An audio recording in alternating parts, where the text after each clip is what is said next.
Elizabeth Warren, former Harvard law professor, says she'd be hard-pressed to give a passing grade to the legal team defending President Trump in the Senate impeachment trial. Boy, it would not be good. Warren says in order to ensure a fair trial, there should be witnesses. We've been running trials in the United States from the very beginning, and frankly, I've never heard of a fair trial where you're not allowed to offer witnesses and documents. That's what it's all about. And John Bolton now just accelerates that. With Iowa and New Hampshire looming, if the trial is extended, ABC News political director Rick Klein says it's possible one of the Senate-based presidential candidates could bolt.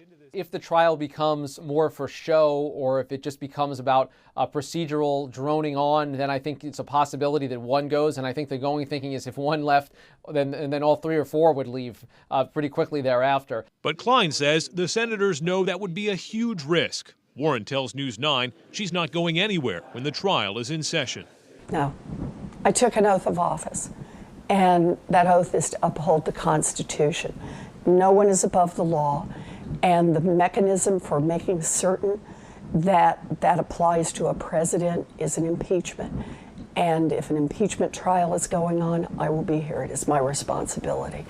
Now, as far as a potential deal with Republicans that would bring in testimony from both John Bolton and possibly Hunter Biden or Joe Biden, Senator Warren tells us no, that she's only interested in, quote, relevant testimony. Live in the newsroom, Adam Sexton, WMUR News 9.